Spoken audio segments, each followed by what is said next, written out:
I'm Julie Saunders. I'm Jan Wilson. Julie and I both have experience as school librarians, and we've worked together as district library leaders.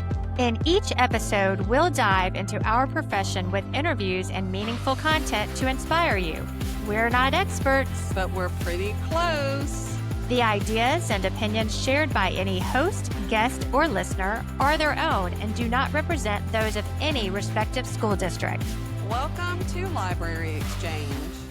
This episode is sponsored by Abdo. Looking for books that inspire young minds? Check out Abdo. For more than 30 years, Abdo has been creating top quality nonfiction and fiction content for students pre-K through 12th grade, from simple beginner nonfiction to chapter books and even encyclopedias. Whether you're in the classroom or library, Abdo's engaging and educational series cover a wide range of subjects from science and history to sports and the arts. Explore their full collection today at abdobooks.com and discover why educators and libraries trust Abdo for the best in children's publishing. Abdo Books, where the book is just the beginning.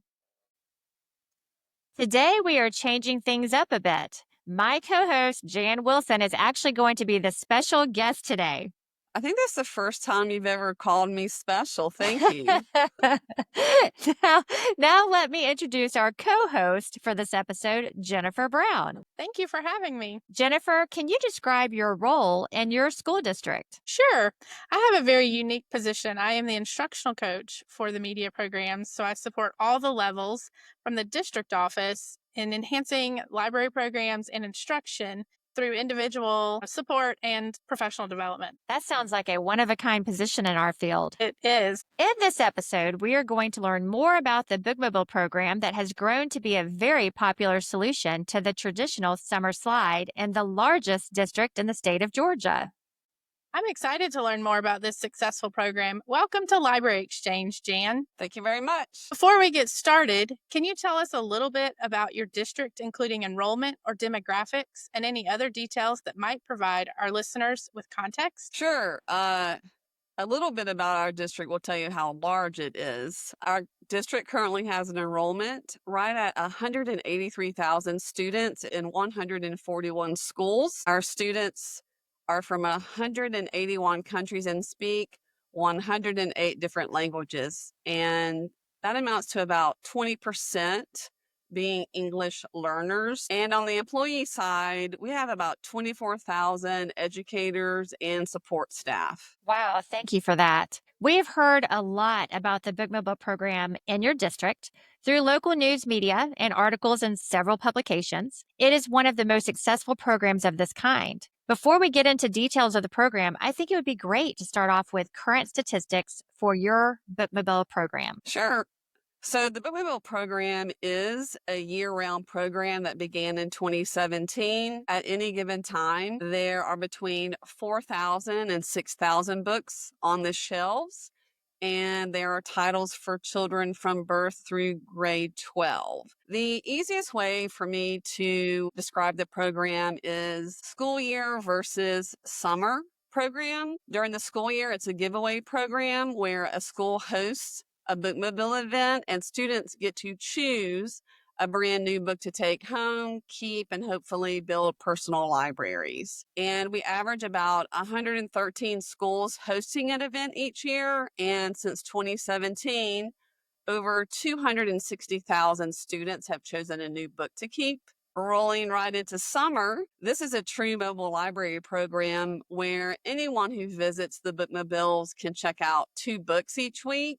We have 102 stops, and we go to those same stops at the same time every week for 7 weeks in June and July. We average about 9,000 visitors each summer, and almost 11,000 books are checked out.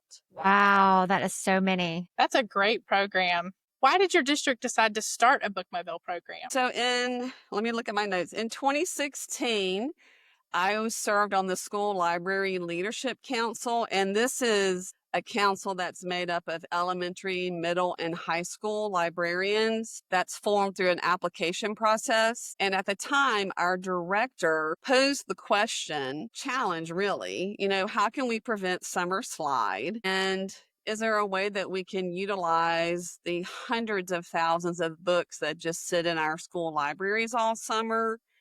We eventually broke up into subcommittees and looked into little free libraries, opening our school libraries in the summer, and then Bookmobile was another subcommittee. And we needed our solution to be committed to choice, variety, and access, and the Bookmobile program planning begun from there. So I can't even imagine, where does that planning process even begin? How do you even start? Well, I'll just keep it simple. You need a vehicle, books, and staff, and a way to pay for all three.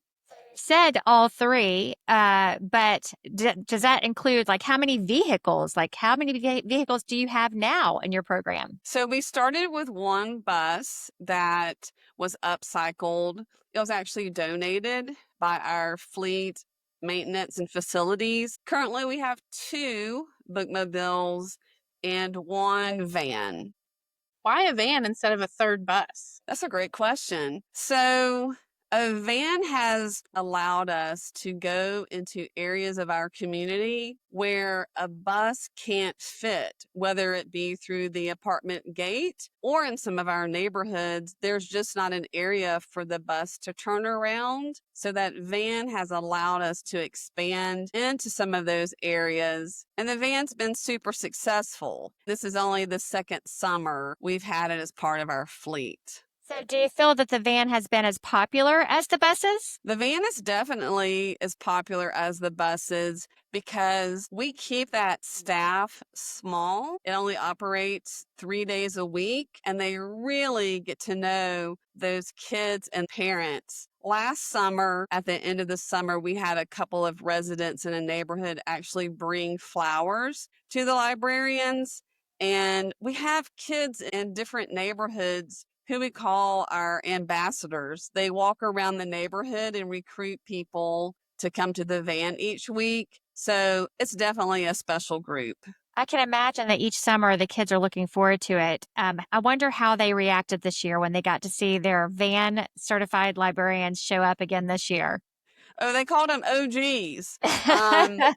And it's just those librarians have dedicated and committed their time to a second summer. And even though they do receive a small salary during the summer, our school librarians' hearts are really in this program. And I've never asked them, but I'm sure they would do it for free. How do you determine your summer staff for the Bookmobile buses and the van? Our staff during the summer are our certified school librarians. I do have people ask, why do you have two librarians per vehicle? And it is because of the school librarian's knowledge and expertise. They know how to have conversations with kids to help them connect with that just right book. And it's not necessarily about reading levels or have you ever read this before, or let's only get one graphic novel. They know how to help students find something that they will enjoy reading. So it is my understanding that the Bookmobile program in your district is very unique compared to other Bookmobile models. Can you describe the goal of the summer program compared to the goal of the school year program? The goal of the summer program is to put books into kids' hands by providing access, variety, and most importantly, choice. So while there are other programs that distribute a few books in a bag that they hand out to students, our focus is allowing students choice because just like adults, kids are more likely to read and finish a book they've chosen themselves. With two buses and a van, how did you decide where the stops will be in the summer program? Our first summer, we chose an area of Gwinnett County where a public library had recently closed its doors. But mostly, we depend on what is called the United Way Child Wellbeing Index. This is something that is nationwide. The Child Wellbeing Index allows you to get a closer look at neighborhoods by zip code even. And the data comes from multiple sources. We look at the percentage of students who are exceeding third grade reading standards. We look at the high school graduation rate. We look at the percentage of access to internet and the food accessibility score.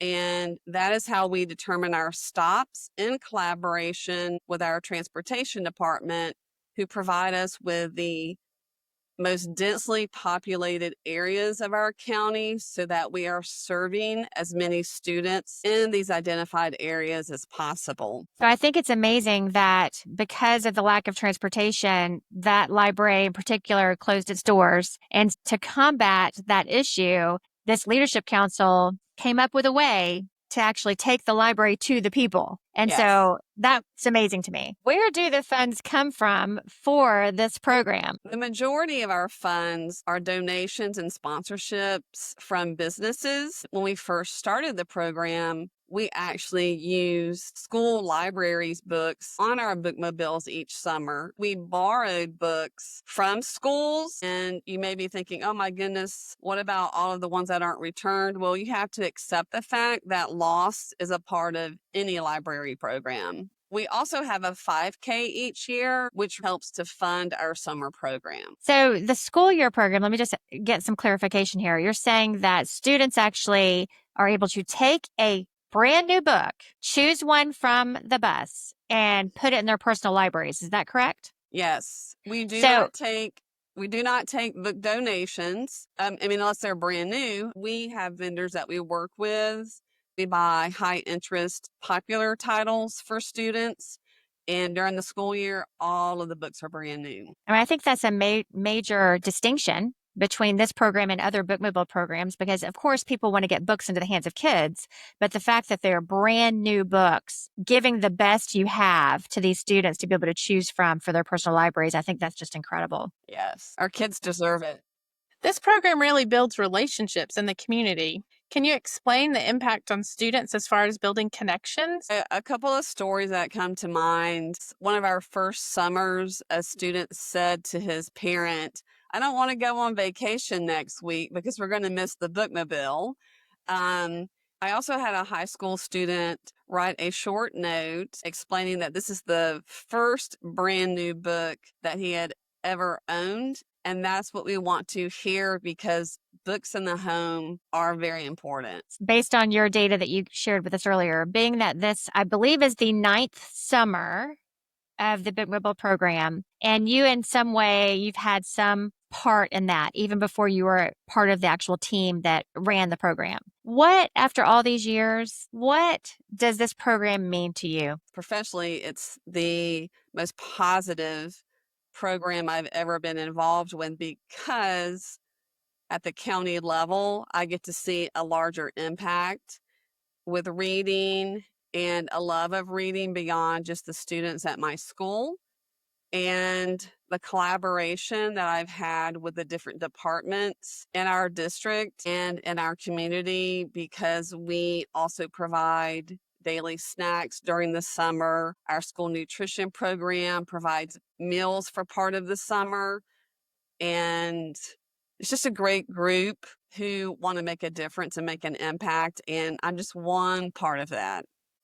That really is a group effort. What are some ways that people can show support for the Bookmobile program in your district? So each October, it's the third October every year, we have a 5K that's held in Swanee, Georgia. You can participate virtually by registering. You can purchase a t-shirt online that will be mailed to you. There's also an area just for donations, knowing that all of that money goes towards funding brand new books for our students and our children to select. Can you share the URL for that 5K for people to sign up? Sure, you can just Google GCPS Bookmobile 5K, but the website is bookmobile5k.com.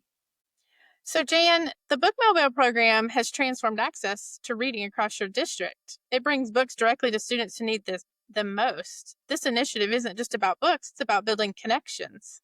And the results speak for themselves. Obviously, tens of thousands of students have discovered books that inspire them, and barriers to access have been broken down. We can't wait to see how it continues to change lives in the years ahead. Thank you again, Jan, for speaking about the Bookmobile program in your district. No problem. Thank you. So, Julie, before we get into our recap of this episode of who I think is one of the best guests you've ever had, two secrets to share to our listeners. One, Julie is my director. She's the boss of me in real life. And two, we both work for the department that runs the Bookmobile program. I've coordinated it since 2018, and Julie has been a part of it since 2017. So I love this Bookmobile program and how unique the model is. The team is so committed to providing new books with the titles that students find most appealing. Yeah, so we're going to get into the recap. And since we're so involved with this program, and I'm not trying to sound critical, Julie, but there were some questions that I expected that you didn't ask, which means I cannot be replaced as the host if you were thinking. So this recap is going to be Jan filling in the blank. For example, hey, Jan, what do the Bookmobiles look like? Do you want to go ahead and ask me? Yes, Jan, will you describe how the Bookmobiles actually look? Okay, so the two buses were donated to us from the fleet department. So you walk onto the bus, all of the seats are removed, and shelves line the sides of the bus up against the windows. A generator was installed, which provides air conditioning and power. And bus wraps were designed by a graphic designer in our division. So one of our buses we call PAL. It's a comic book graphic novel themed. And there'll be links to the pictures of the buses in the show notes. But this one is my superpower is reading. And then the Explorer Bookmobile has an underwater scene on one side and the sky and a city landscape on the other. We kind of say, hey, reading can take you anywhere with this bus. So when the bus goes to a school, kids are super excited when it pulls up. It is like a field trip for them to get on the bus because they're always so shocked, like, where are all the seats? And lastly, we have that Quest van that was also donated. And depending on your age, it's similar to Highlights magazine, where you seek and find hidden objects. And we have magnets with a legend of objects all over the van. And we rotate those out so students can find something different each time they visit. And we also worked with a local sign company to print and apply the wrap to the outside of the buses. The thing that I've noticed most about this program over the years is that the team that runs the program, and this is basically our team, are super committed to making sure that students have the best books to choose from. And I would imagine that other programs are doing a great job of getting books, whether used or new, into the hands of kids. But knowing that the students will see the same books that they would find in their school libraries and in the book fairs that visit their schools adds a special touch to the program. Definitely. I mean, now that you mention that, during the summer, we have a large inventory of graphic novels on purpose because sometimes this is the first opportunity a student has to check out one of the graphic novels they want to read. And I also wanted to emphasize again why our department, when we discuss this program, talks about the importance of having certified librarians as the reader advisor during the summer. And when the bus comes to their school, the librarian is always there to help find those books with students. Can I just make a comment to your comment just then? So, You're the boss of me. Yeah, You can make a comment. I don't want it to make it sound like we don't provide graphic novels in our school libraries. We do, but the issue is that our schools are super large. So you have 5 copies of something or 3 copies of something. A student might be on the wait list for months and months and months and never have the opportunity to have that Diary of a Wimpy Kid or Dogman or one of the things they've been waiting for. So we make sure that the popular books that they would love to read, they have access to, and many of them are able to check those out in the summer because there's not as much competition to check the books out. Yeah, that needed to be clarified. I'm not sure how I worded that, but I think if people are in school libraries, you know that section is wiped out all the time. We want kids to read anything, and if they want to read graphic novels all summer, read whatever you want to read. Just to remind people, if you're looking into starting a program like this, we started with no resources. So partnerships were very important. It's crucial to have partnerships in your district. Our department collaborations include fleet maintenance and transportation, school nutrition, early learning, the technology department, and communication teams. The community partnerships, which there are so many, but our big ones, the food banks like Atlanta Food Bank and the charity organizations like Backpack Buddies of Atlanta are also helpful to partner with so that snacks can be provided or full meals in many cases at our stops in the summer. Yes, if you start talking about wanting to, especially do something in the summer for students to have access to books, people will partner with you. You have to find a way to let them know. And if you want to start a program like this, you certainly can do it. You're bringing books to where kids are during the summer, especially in their homes. But realize that this program for us has been evolving and growing for 8 Yes. years. Yes. And like Julie said, your basic needs are a reliable vehicle, whether it's a bus or a van. You need books and people to drive the bus and librarians to help students find books. Hopefully they're librarians. There are a lot of different ways to make this happen, but our program has proved to be a successful model. So you can do it. You want to tell them how to find more information, Julie? Yeah, so for more information and how you can donate or sign up for the Fall Bookmobile 5K, you can visit the Bookmobile website at www.gcpsbookmobile.org. Everyone, we hope you are enjoying your summer. Thanks for tuning in. Make sure to visit our website at www.libraryexchangepodcast.com. You'll find episode notes and links. You can even submit your questions or inspiring stories that may be featured on the podcast. If you're looking for some swag for your library or book-loving friends, visit libraryexchange.etsy.com. That's a lot of URLs, so I'm glad you had to say all of that, Julie. Thanks for joining us. We can't wait to have you back for our next episode of Library Exchange.